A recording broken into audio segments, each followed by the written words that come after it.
I've always been rather fond of books. In fact, I think they're just about the most important things we've ever created, the building blocks of our civilization. So, when someone suggested a journey in search of the genius who invented the printing press, I jumped at the chance. My lord, is this it? This is it? This was the man who launched the first media revolution and opened the door to the modern age. But his story is shrouded in mystery. So to get closer to him, we also decided to stage an experiment and build our own medieval printing press. So beautiful. That meant getting to grips with the tools and technology of the 15th century. Don't do that, Stephen. And actually making some of the ingredients with my own bare hands. This takes me back to the artiment school where I was always a dunderhead. As it turned out, that was the most revealing bit of all. I feel connected to Gutenberg somehow just by doing this. So, here it is then, the slightly more hands-on than I expected story of Johann Gutenberg and his marvelous machine.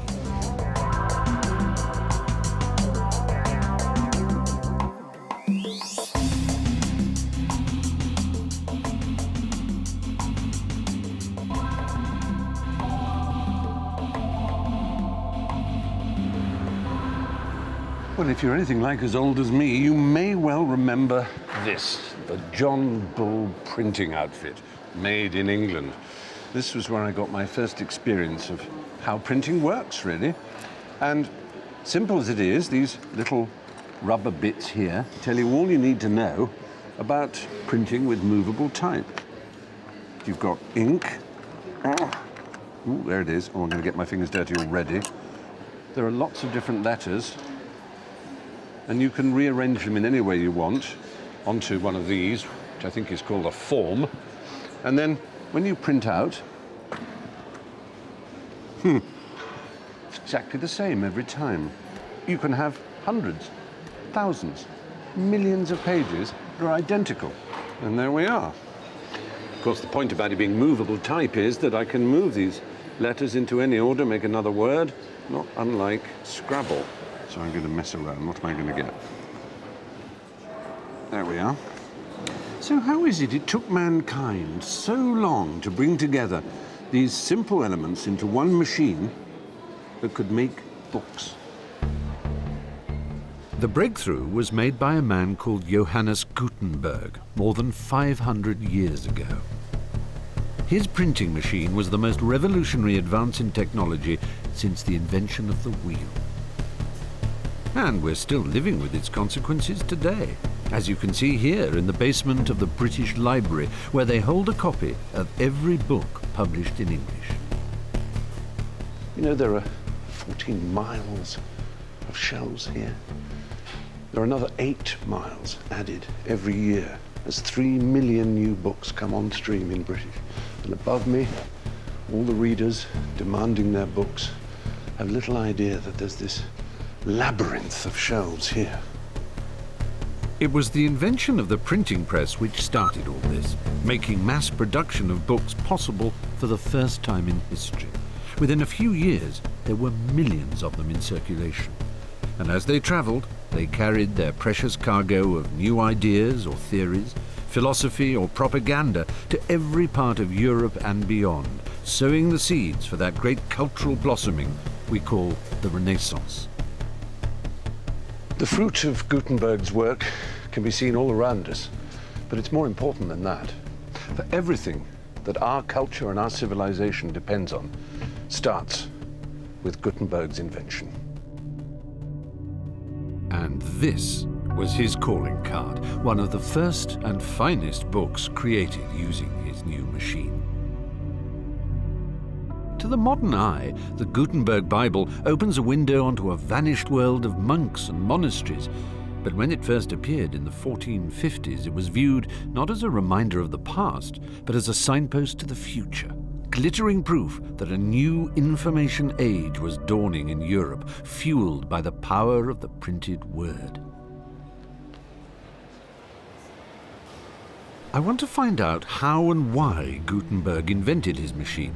To answer the how question, I'm planning a unique experiment.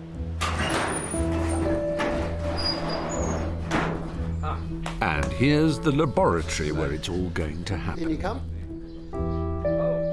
This workshop in the heart of England may not look very high-tech. That's because the job I have in mind requires 15th century materials and techniques, and a man who spent a lifetime investigating the first printing pioneers. Step forward, Alan May. So this is where you're going to attempt to build a printing press, is that right, Alan? Well, that's the idea, yes. But not any old press. I want a fully operational Gutenberg-style one. There aren't any surviving machines from this early period, and no one's ever discovered an illustration of what they looked like. So Alan has his work cut out. Well, essentially, this is uncharted territory. It's a detective story, if you like. Right. The earliest illustration of a printing press is the Danse Macabre, 1499. That's about 50 years after Gutenberg started his printing, isn't it? And things evolved pretty quickly once. That's right. I think that this early period was actually quite revolutionary. There were things changing all the time. It took off rather like the internet has now. You know, it really went whoop. Yes. Alan reckons that Gutenberg's press did share some family traits with later machines. All printing presses up to about 1800 have a central part which pushes down onto the type. There's a piston and platen assembly. And the other thing that is required in any press of this sort is that you have some means of transporting the printing surface and the paper under that platen. Right, so you've got a slidey bit moving along here, and then you've got a flat platen, you call it, coming down there. and that presses down, and there's a... But there's one crucial difference between Gutenberg's original and later so-called common presses, such as the one this model's based on. To print on a press like this, they put 2 pages of type on this stone here. Right. It's a very heavy stone, about 100 weight. Goodness. And then the process of printing was a double process. You wound in for the first page, to just there, and operated the lever, which made the platen go down. You then release it partly, and wind it into the next page and print again. Hence the term two-pull press. Forensic analysis of Gutenberg's original Bible reveals that he only printed 1 page at a time. In other words, his was a one-pull press. That will influence the size and design of Alan's experimental machine, which is already starting to take shape in another corner of the workshop. Right, here we go. Now, what if you pass me the mallet and chisel? Oh, Lord, yes, here we go. Woodwork was never my strongest subject at school, but no one seems to have told Alan that. The trick is to not use the whole width of the chisel. Right. To use as just about 1/3 of it, so that enables you to steer it. Better to be shallow than too steep. So if it's too shallow, you can just, pare it down by hand. Okay? Right, have a go. Oh my goodness, you may regret this. I don't want to ruin it. Now, oh, I say. Right, about 1/3 there, like that. That way. Come on, courage. That's pretty good. Oh wow! It's very pleasing. It's a nice feeling, isn't it? It is. I get the feeling you're trying to reveal a fossil coming out of a rock. Yes, it is. Oh, I hope that wasn't too deep. No, yeah, it's fine. It's an extraordinary thing that you create something like a mechanical part literally out of your hands. Well, there you are. Well, that's jolly If you good. could just finish that off for me. About yay big. When Alan's finished the press, I want to print a replica page of the original Gutenberg Bible. That means I'll also need to track down some other ingredients, including movable type and 15th century paper. But first, I have a journey to make.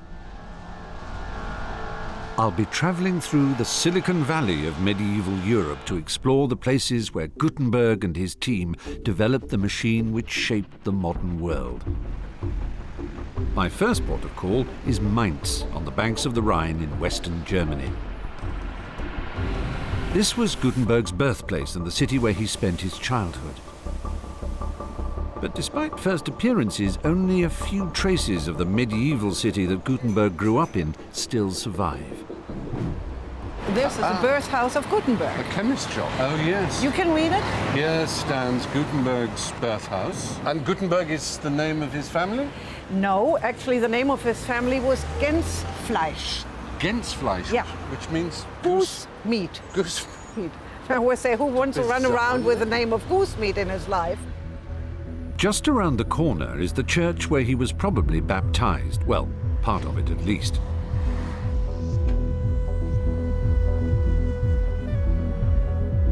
Mainz was heavily bombed in the Second World War, so the medieval remains of St. Christopher's are now bolstered by some post-war concrete. So it's been left like this deliberately as a memorial. Yeah. Yeah. Think of a printer, you think of fonts, and this must be a 7,000 point font. But it's terrific to see. Oh, and there's a plaque to him. Well, it tells Johann Gutenberg. Yeah, now something I wanted to talk to you about actually. Mainz, the city of Mainz proclaimed in the year 2000 that it was his 600th anniversary, so they think he was born in 1400.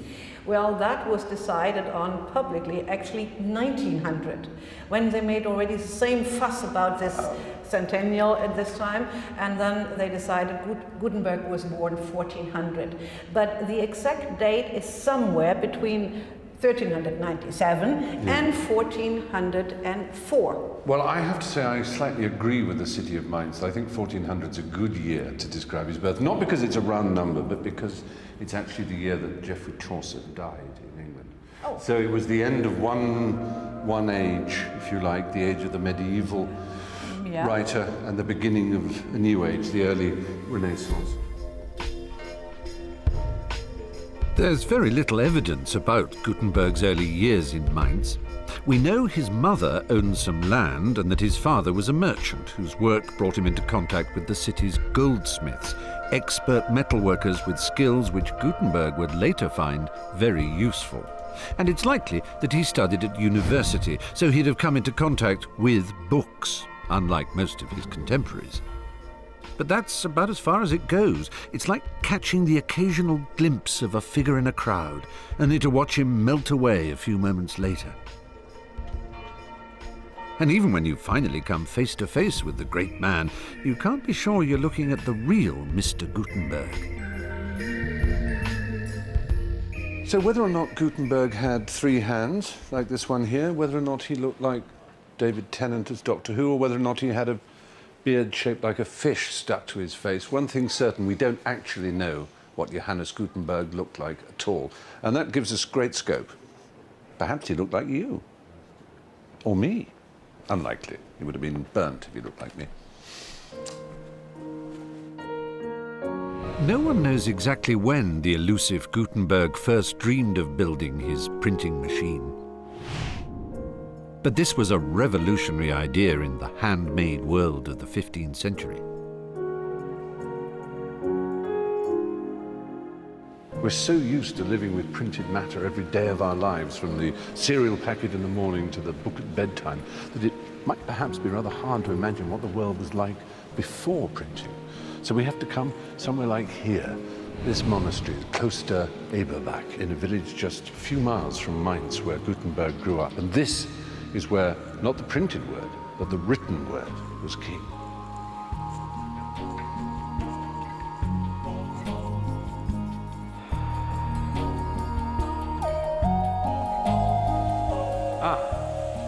Dr. Schneider.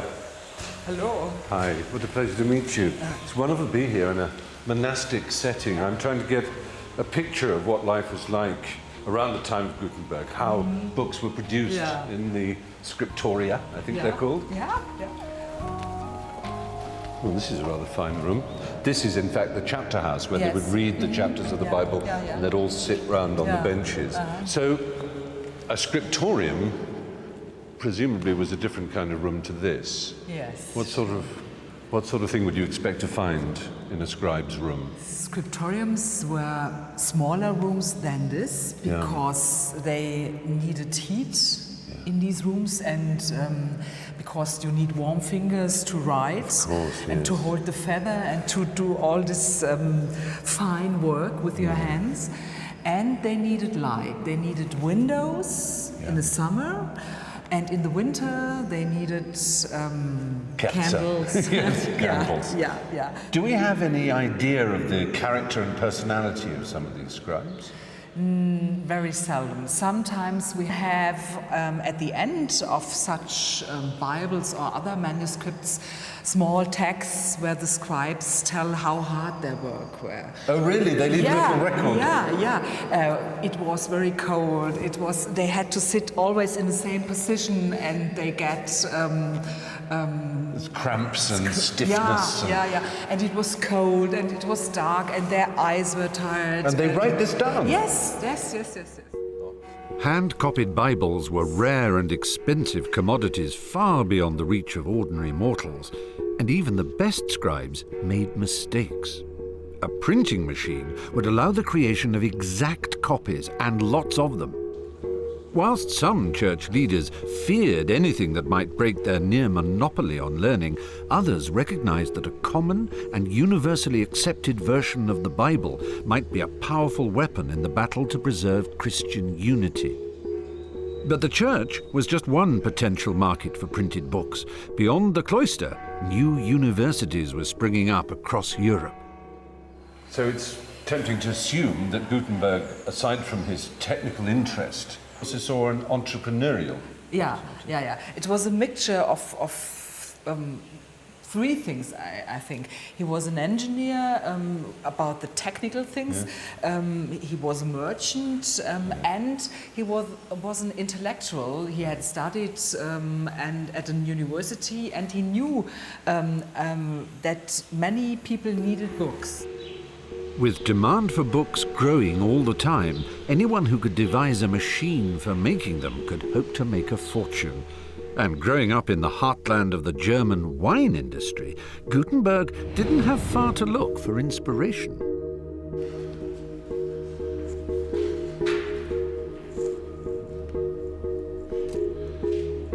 These are rather noble structures, and I think if poor old Alan back in England is trying to build a press, he's going to find it rather useful to see what these originals were like. These contraptions are wine presses. Alan May thinks that Gutenberg's press evolved from machines like these. Oh, that's very artistic. Very good. Yes, for Gutenberg, these must have been a very common sight. He grew up in an area, one of the biggest wine-growing areas of the world. I wonder if there was an actual moment, though, when he was sitting next to one of these or watching some grapes being pressed and saw the spindle sending the thing down and thought, that's what I need. Just this, big frame with a spindle. Presses like these may have started Gutenberg's creative juices running, but to turn such a basic piece of engineering into a precision machine would be a tall order. And that was only part of the challenge he faced. The whole project would take years of experiment, and it would cost a fortune. But money didn't grow on trees in 15th century Mainz. I think it was a city of past glory. It had been very influential and very rich in the medieval times. But then in the 14th century, it came down a little bit. The plague was there 2 times, and the Black Death, yes, and the city didn't have the richness anymore. But it had been politically very influential. The archbishop had been the elector and was the primus inter pares, as we might say, of the electors.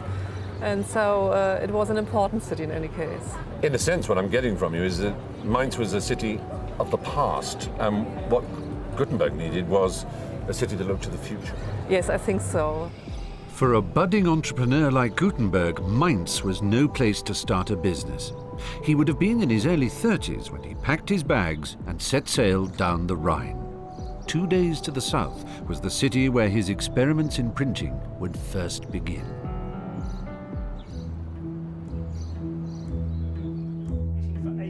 At Alan May's workshop in England, our own printing experiments already in full swing. Alan's invited his fellow printing expert Martin Andrews along to show him work in progress. I'm pleased to see that my holiday snaps turned up. Alan's also finished carving this hefty wooden thread which generates the pressure needed to print. But the thread needs a counter thread to guide it on its downward journey, and it has to be cut by hand into the head of the press. Sounds tricky to me, but Alan has a plan. It's an amazing contraption, Alan. I mean, the idea came from a guy called Hero of Alexander in something like AD 64. This ingenious device uses these wooden pegs to guide the thread on its journey. Meanwhile, a set of cutters at the other end carve the counterthread through this solid wooden block. I'm careful to tap this not on the sharp edge. So you're in fact using the real thread itself to cut its equivalent part. That's it, that's the elegant part of it. Actually, it's pushed loads and loads of sawdust ahead of it, look. It's cutting something, but there's only one way to find out if the thread and the counterthread are a perfect match. Ah, that changes the whole perspective, doesn't it? As soon as you take that out, one can see how it's all working. Oh my goodness, there she goes. Excellent. Well, I think that's a pretty good job, isn't it? I do. And I've never seen anything quite like it. So, I mean, I'm convinced. I think it works. I'm convinced too, but there's clearly a bit more to do. I'm following the Gutenberg trail down the Rhine from Mainz to Strasbourg. When Gutenberg arrived here in the early 1430s, this was a bustling city with trading links across Europe and beyond. That made it a far more promising business base than the bankrupt city of his birth. And towering above the commercial centre was the great cathedral itself.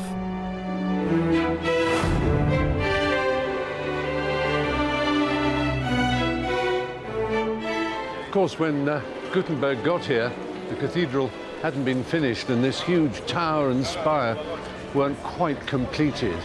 As you can see, there's still some work going on to this very day.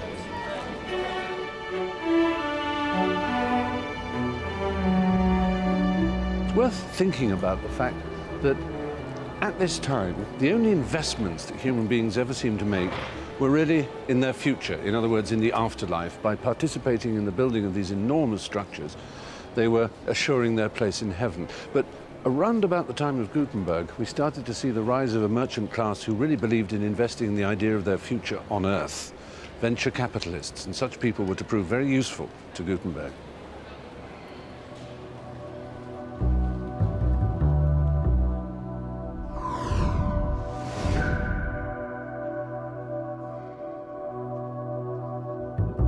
The cathedral was more than the spiritual heart of the city. It also became a focal point for its dealmakers and moneymen, prototype capitalists with the cash Gutenberg needed to fund his work.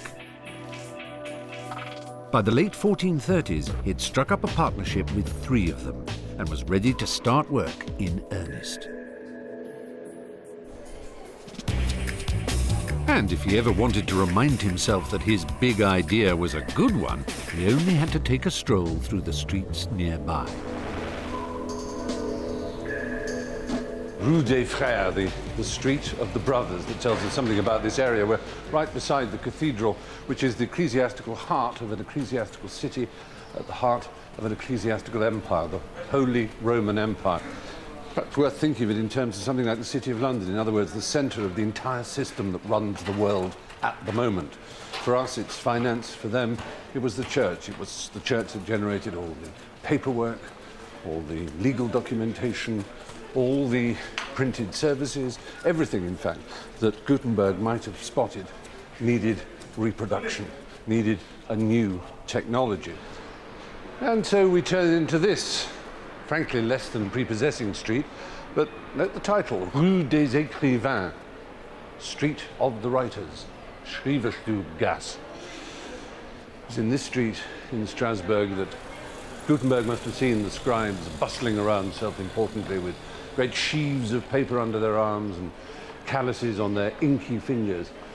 And he must have thought, well, you may believe you've got a job for life, but I know better.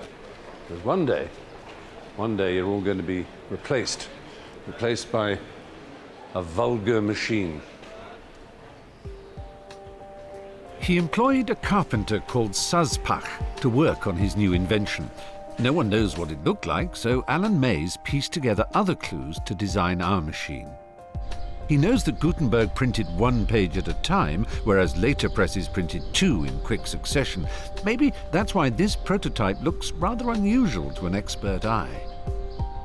Let me have a quick look and see what's actually going on here, because it is unconventional. Because the first thing that surprises me is that we've got all the weight and the framework here, and normally on a two-pull press you'd have actually a framework out here, which is making this more rigid, but also taking the weight of the stone and the gear. Oh, don't need that now. Look, don't need it. Because you only need to go that far. It never has to go farther than that. When the press is in use, it never has to go beyond the cheeks. It is unconventional. It may be unorthodox, but Alan thinks he's found support for his design in an unlikely source.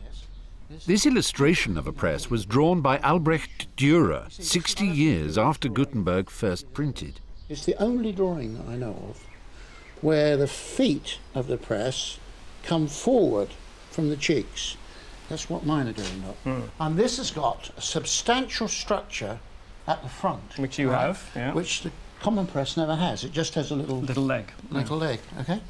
So I'm wondering whether this is an obsolete press that Dürer's got hold of, and we're looking at a product which is actually 50 years old. Perfectly prepared to be broad-minded.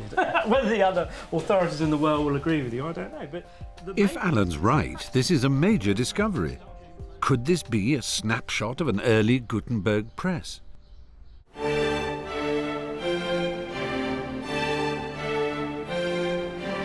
Gutenberg's team was growing. Besides the carpenter Zaspach, he'd recruited other craftsmen from the Strasbourg guilds and set them to work at his new premises. Not in the city itself, but in a hamlet downstream, far away from the prying eyes of potential competitors. Why the secrecy? Why was it necessary?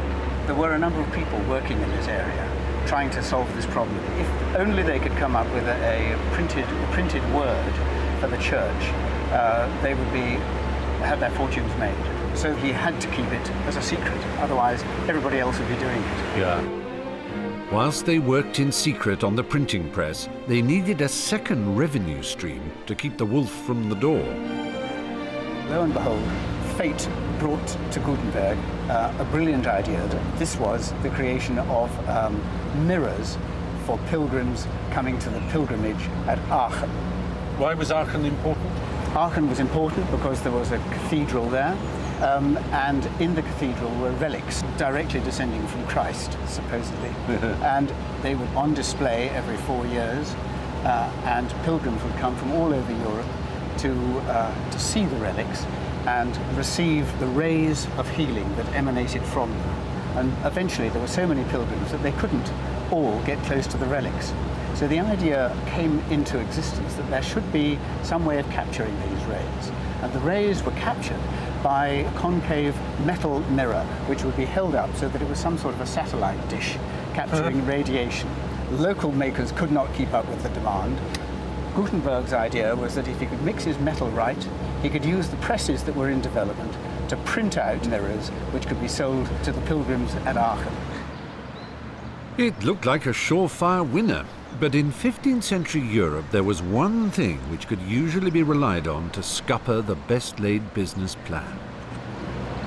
Black Death strikes again, and the pilgrimage is put off.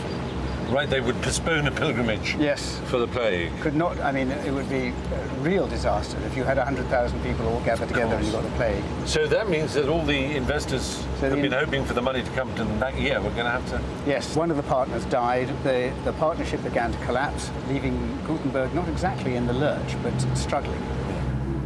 This setback would have deterred a lesser man, but by now Gutenberg must have been completely possessed by his plan, so the work continued. So, Gutenberg Island. And there's a statue of him with the fish on his face again. No one knows exactly where his workshop was, but it must have been somewhere near here. He had chosen a secluded base to protect himself from the threat of industrial espionage. But there was another reason for being close to the water, because Gutenberg was playing with fire.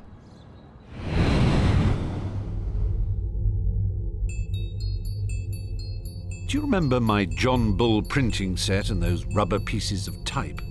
Gutenberg's plan would only succeed if he could devise a system for mass-producing individual letters which could be set and reset in any order. He went to the Guild of Goldsmiths and found a man called Hans Dunn. Together, they made the crucial technical breakthrough which made Gutenberg's brilliant idea a practical proposition. So this is a type foundry that you've created. This table is, believe it or not, a complete foundry. Right. I've asked Stan to help me make a piece of type, a single letter E, which I can use in our grand printing experiment. For the sake of authenticity, I want my letter to match the dimensions of the original font used in the Gutenberg Bible. First, we have to make a punch, a master copy of the letter we want to reproduce. After we've transferred its outline onto the tip of this steel bar, it has to be carved by hand using a file, a very sharp file. You do maybe a punch a day, 2 punches a day? So, in order to do the full set of type that Gutenberg needed for his Bible, how much work was that? Well, there are at least 270 characters, perhaps more. So, you know, given that a lot of holidays, I would imagine close to the better part of a year. A year. So if you were one of those people that had invested in this new technology, you'd be getting rather impatient. You'd be saying, now, Mr. Gutenberg, do you really need 8 different E's? Yeah. And the reason he needed different ones was obviously because it was a very elegant and harmonious look he was after. He wanted absolutely top quality. So he wanted some that were slightly wider, some that were slightly narrower, so that he could always have justified lines. Correct. Without trailing white space and sort of ugly, you know, bad compositing things. This is a smoke proof, a way of checking that our punch is an accurate copy of the letter we want to replicate. It looks spot on. Now, how clever is that?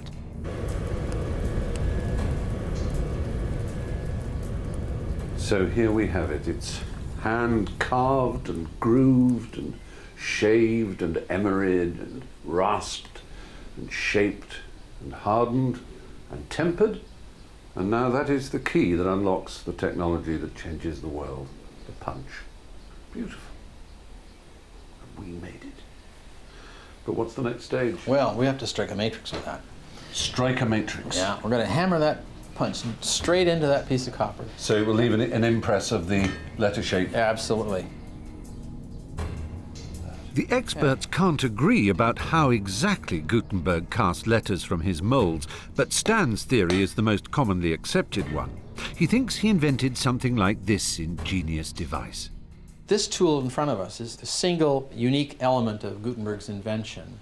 And this is the type mold, and it's made of two halves, and these 2 halves mate together to form a cavity in which the type will be formed, with the matrix at the bottom. That's right, that's where the precious matrix. Yes, we've been working. And so these 2 halves are beautifully fitted, and because they make either a narrow or a wide opening, by placing this matrix beneath the mold, which we've carefully formed, and closing the mold on the matrix and using the spring to keep it in place, that's what this silly thing is, now there's a hollow inside of this mold that's the shape of the letter we're going to form. Okay. Isn't that neat? Oh, and it's quite a unique part of the invention. There was nothing else like this before Gutenberg. Right. So we're going to pour molten metal here, lead, tin, and antimony, straight away in there. Yeah. And it hardens instantly. It's already hard. Really? Yeah. So we take the spring out of the way, we release the matrix by pressing on it, we pry the mold open, and there's a piece of type. Oh my goodness. Isn't that marvelous? So which bit is the type? Oh. Well, there's the face we formed. Oh my goodness. And it's an exact There's duplicate. The E. Yeah. And if you look at the punch we have here, you'll see that that punch is replicated on the face. Yes, it's identical of the because type. it's back to its... It's back to its form. See, isn't that neat? It's more than neat, it's revolutionary. Because now we can make as many E's as we want, quickly and cheaply. I wonder how many it takes to print a full Bible. Look what I did. I made an E. Well, they seem like the components of the greatest revolution in humankind since the invention of fire. Yet you could argue they certainly are, and one of the reasons is that they're identical. It's an extraordinary thing, such ingenuity, using arts and crafts that have been known for some hundreds of years, but adding to it this unique little device that just enabled printers all over Europe to start spreading the word. I've heard great reports about Alan's progress with the press, so I've returned to base to help him put together the finished article. If you've ever had a traumatic experience with a self-assembly wardrobe, now might be a good time to make a cup of tea. It's like those cereal packets, slot A into tab B or whatever it is. That's right. No, I'm going to get to it. Pull it up. I feel like Atlas.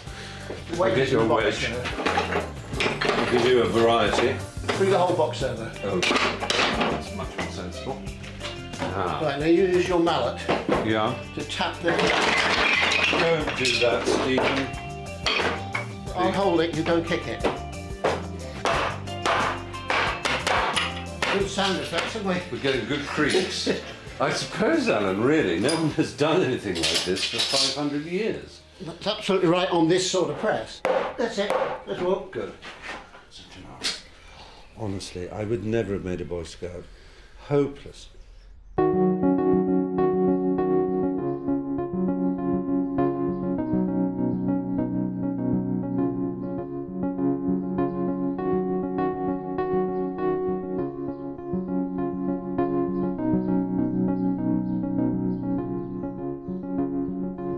You see, what I love about this is that on the one hand it's desperately simple, and on the other hand there are all these little cunning things that I would never have thought of in 100 years. And I love when Alan showed me that he was doing this double thread. You think, okay, I'll follow my finger around here and it'll go behind and surely it'll come out here, but no, it comes out there because it's a double thread, and the other one goes that way. And it's quite complicated. It screws my head quite literally. He's not sure that this is exactly what Gutenberg would have had, but it looks right, and so often that's the secret of this kind of engineering and designing, is if it looks right, feels right, then it is right. It's a most satisfactory object. Apart from anything else, wouldn't it be fun to have one in one's bedroom? You could convert it with a little wash hand basin or something, or maybe even have the mirror here at adjustable height. I'm going slightly mad now because I'm so fond of it. The one thing I, of course, can't wait to see is how it actually prints. I'm starting to share the sense of excitement Gutenberg must have felt when he was finally ready to start printing. By the late 1440s, he had moved on from Strasbourg, which had recently been terrorized by a marauding band of French mercenaries called the Armagnacs. Perhaps they were the reason that he decided to head home to Mainz. As usual, money was tight, so he borrowed some cash from a relative. This house was used as security for the loan, and he struck up a partnership with a new investor called Johann Fust. It was a deal he would later regret, but it did give him the cash injection he needed to set his press running. He didn't start with the Bible, far too ambitious. He road-tested the new technology on modest print jobs, like this Latin grammar book. I remember that. To show the church that his invention presented an opportunity and not a threat, he also printed documents like this papal indulgence. Now, indulgence is this wonderful Catholic way of raising money, weren't they? Quite so. It sort of reminds me of today, if you journey in an aeroplane or something, or have a very fuel inefficient car, you can offset your carbon, can't you? You can pay money to a company that offsets your carbon. It forgives you your carbon sins. Yeah. And this is a bit like the same idea. Yeah. You offset your sins, don't you? It must have been marvellous for them to have Gutenberg's new technology, because before that, of course, each one would be handwritten by a scribe. And it's not just a quick voucher, it's a lot of lines. So it was a very good way of Gutenberg showing off his new technology. Yes. I think it shows also that the church really was very interested in printing, that they did not consider it a black art, as it is said in German. They were interested because they saw all those advantages it brought to them. With church support for his magnum opus, there was just one more issue to resolve. Most high-end books in those days were written not on paper, but on something called vellum. And what was vellum made out of? It was made out of those little fellows, those pretty brown, round-eyed calves. They yielded their skins just as they yielded the rest of themselves for veal chops to the tables of the mighty. Gutenberg, who was determined that his Bible was to be nothing if not the highest possible quality, thought that he would print every Bible on the finest vellum. But either he or his business partners did some serious mathematical modelling, as it would now be called, and they quickly realised that actually only a few could be done in vellum, because a little herd like this, well, you wouldn't be out of the Old Testament. You've got those two there, we'll call them Genesis. We'll call that fellow there Exodus. You've got Deuteronomy over there, Leviticus. It would take 140 calves to provide enough vellum for just a single copy of the Bible. For a print run of 180, which is what he planned, Gutenberg would have needed a staggering 25,000 of the poor creatures.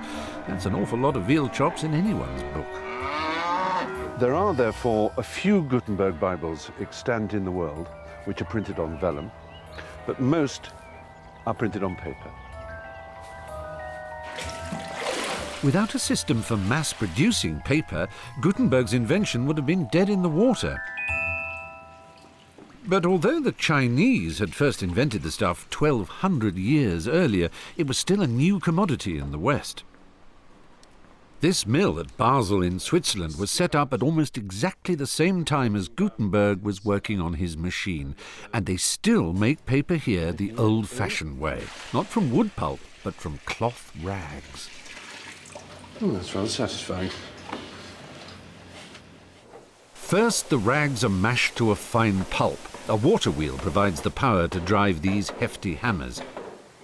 Once it's reached the right consistency, the pulp is transferred to a huge vat, which is where the fun really starts.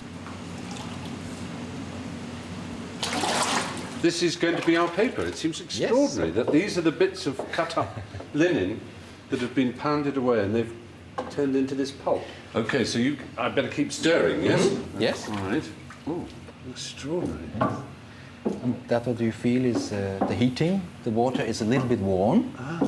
Because it's organic matter and it's breaking down? No, because it's a little bit easier I see. to working with warm water, and the warm water goes quicker down from the Right, the sieve. sieve. So this is what now happens, okay? Yes. Let's do it. Let's make paper. We go in like this, turn it, and come up, shake it a little bit, so the water goes down, and the fiber rests. See? Goodness me. And so we are ready for the next. Would it be all right if I could make some paper? Yes, Do you want to show? You'll have to take over my job. And shall we swap places? Yes. This is very exciting. Okay, yeah, I better do that, wouldn't I? Right. Oh, my goodness me. A horrible feeling. This takes me back to the art room at school where I was always a dunderhead. Right, so just... The other side, the other side. Oh! Oops. This way? No. Like this. Oh, I see, like so you mean. Yeah. But first of all, I've already... I'll show you, sorry. Yeah, but there's someone already. Should we get rid of that? Doesn't that's matter. all right. Doesn't matter. Okay, Go ready to scoop? Down, turning, come up. And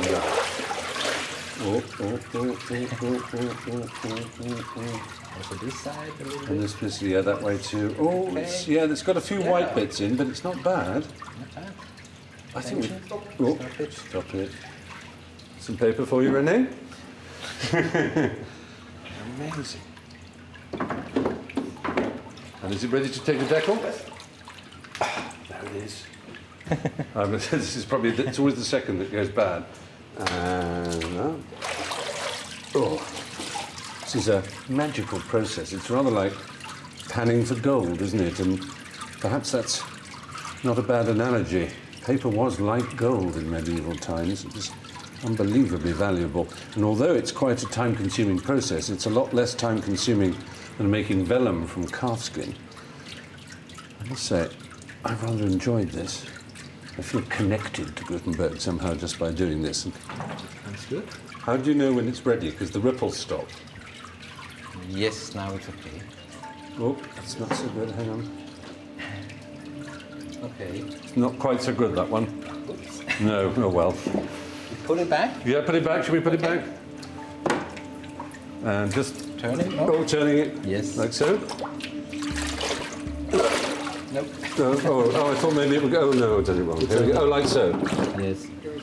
Oh dear, I've ruined the place. Oh, I see. Better. Take this one. Screwed up. To make paper fit for printing is a fine art. The raw materials need to be mixed to perfection to produce the right texture and absorbency. For Gutenberg, this was the final crucial ingredient which made printing the Bible a viable business proposition.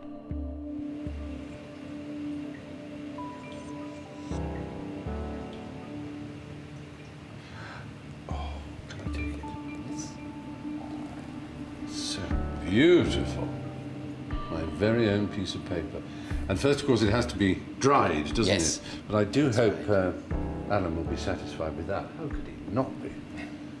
That's worthy of the finest printer's art. Okay. The great day's arrived. It's been 5 months since Alan first got together his plans and designed his printing press. It's now built. Paper's been made in Basel. I've cast the type personally. Nothing can stop us from printing a page of Gutenberg text. This must be how the great man felt himself. Before we start printing, I have a little confession to make. It took Stan and me the best part of a day to make just one individual letter E. To produce all the type needed to print a full Bible probably took Gutenberg's team around a year. And frankly, I don't have his time or his patience, so I've cheated. This package has come from the States. It's a replica page of type set to the exact measurements of the Gutenberg original, and thankfully nothing's been damaged in transit. So this is perfect, isn't it? We can print from this? Absolutely. Well, almost. Surely there's room for my little E somewhere on the page. Here we go. Oh, it's going to go in. That's so exciting. Let's try that. Now, what word is that? Can you read that? It's Legis. L-E-G-E-S. Yes! That's great. You know, I have to confess I had my doubts about whether or not Alan would be able to bring off the construction of a printing press in the time we'd given him, and whether, in fact, there was enough known about printing then to be able to produce something that could actually work and come up with a reasonable facsimile of something that Gutenberg could have done. I have to say all my doubts have been cast aside by the brilliance of the work he's done, and all three of the experts are through there giggling like children at the excitement of what they've all created together. I'm going to see now some real printing can happen.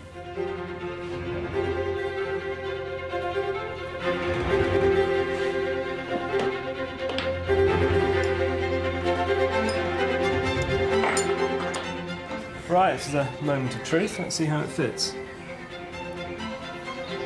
That's not bad, actually. That's not bad. No, I think we're almost okay then.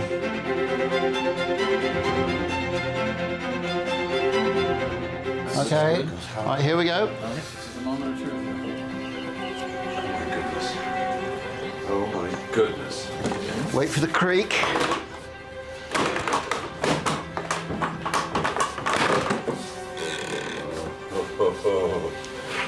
Good luck, everybody. Here we go. Cross your fingers. Well, there's impression there, Martin. I can see There is that. indeed. Yeah. Look at how Yeah. much is bit into the paper. Yeah. Wow. Oh my word. Yeah, that is quite remarkable. Fabulous. That is extraordinary. Congratulations, everybody. The inking is superb, Martin. The alignment is fantastic. And there is your but- E, right? And that There. E in particular stands Yeah. out as being Yeah, it's the best one on the far page. and away. Excellent job. Bravo. Ah. I am very, very pleased with that. So you should. I mean, considering it's the first one, I think that's original with what startlingly this is good. based on. Extraordinarily. Here it is. Anyway, let's do some more. Well, that's the proof of a printing press is being able to do more. As we print, the normal procedure would be that the puller, you're the puller, I'm okay? the puller, okay. It takes the sheet off, Yeah. it gives it a cursory glance, but he's got to get really ready for the next print, Right. all right? While the inker, while he's away from the press, the inker is going to be inking up again for him. Right, so it's a real assembly line. And when he comes off the inking, he checks the quality of the print that you've just done. Right, he's not proofreading it, that's all. No, he's looking to been see done. that the impression is everything's printing up. Right, and then we haven't got a bits that are too character. faint. That's right, yeah. Okay.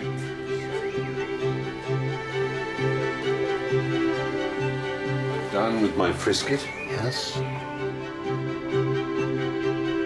Timpan now? Timpan, that's it. Oops, it's dead. Now we all hold on to the press now. Right, and... That's him.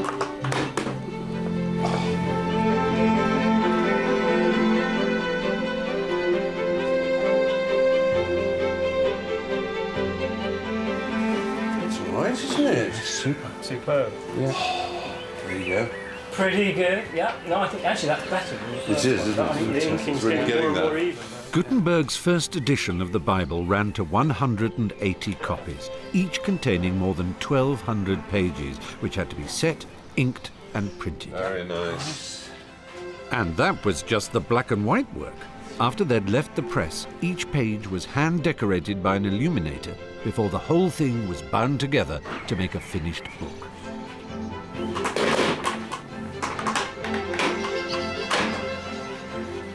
This is the miracle. They're identical, each one of these wonderful pages, and that had never been seen before in the history of the world. Our experiment's nearly finished, but for Gutenberg, this was just the beginning of a monumental 2-year print run. But what a beginning it was. The first copies of Gutenberg's Bible were displayed at the Frankfurt Trade Fair in 1454, and they caused a sensation. Today, fewer than 50 of those original books are still in existence. One of the finest is held here at Göttingen in Germany. You know what, I'm genuinely tingling with excitement about coming close to a Gutenberg Bible, having only seen one through glass, and having examined so much about its means of production, and having discovered just how important it was and what a symbol it is of everything the modern age stands for.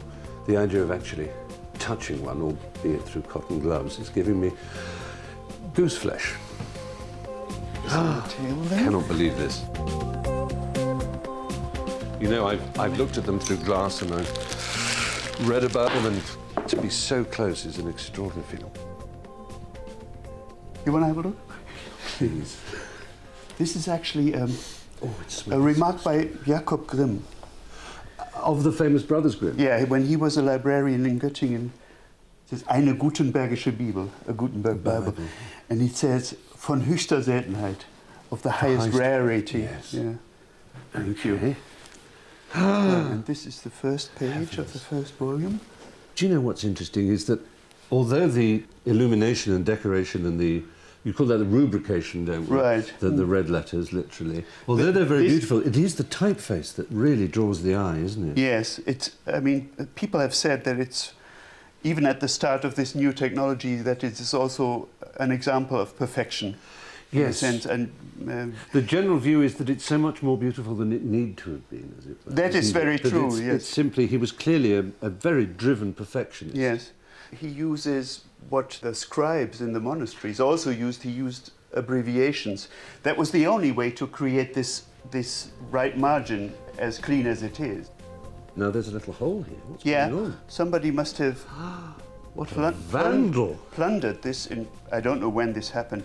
You see, the illumination went up the page and somebody needed a model for an illumination. So they cut it out and put it next to his manuscript and painted it off this model, which is unfortunate.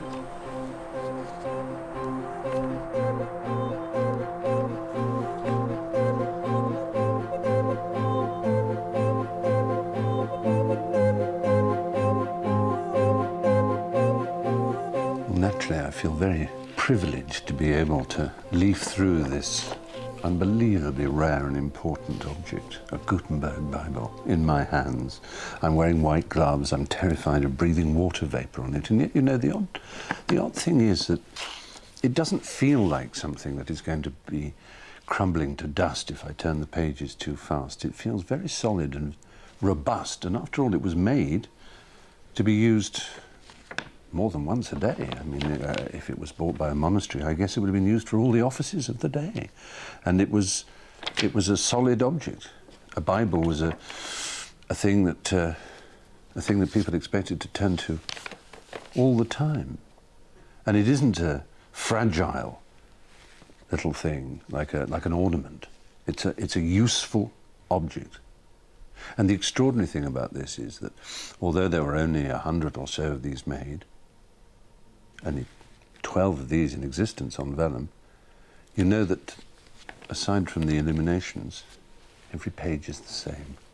And that was really the most remarkable breakthrough, wasn't it? That somebody in a monastery in Germany, somebody in a palace in Florence, somebody in a private house in Amsterdam could turn to the same page number, the same word would begin at the top, end at the end.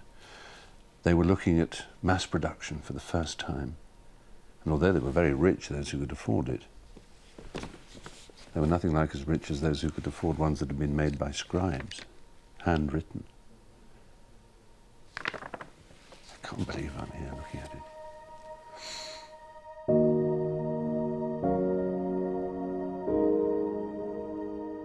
I'd like to report a happy ending for the man who created this extraordinary book, but it didn't turn out quite like that.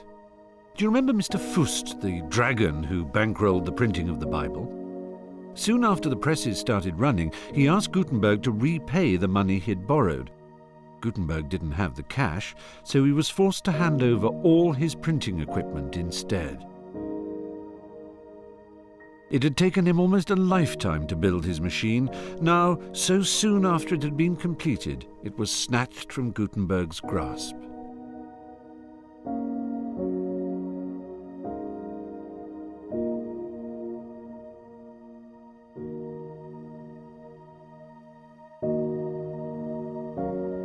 My journey ends here, in the village of Eltville, a few miles outside Mainz.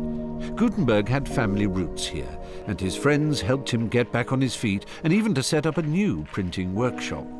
But he never enjoyed the riches which his invention earned for his former business partner, Fust. Well, Gutenberg finally got the recognition he deserved. Up in the castle there, the elector called him a knight and gave him a pension, and when he died, the world knew that he had founded the modern art of printing. But it's not that, really, that has brought me here. It's the thought of what went on after Gutenberg's death. The replication of printing across Europe at such a speed, an unimaginable speed for that time, from 0 books to 20 million in just 50 years. Gutenberg's technology spread across Europe like a benign virus. It gave new ideas a ticket to ride and kick-started the Renaissance.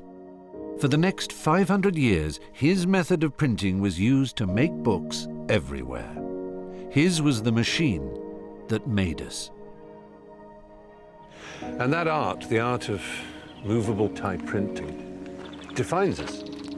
It's our civilization more than anything else. I can imagine a modern world without cars, I can imagine one without telephones or computers, but I cannot begin to imagine a society anything like the one we have that doesn't have the printed word.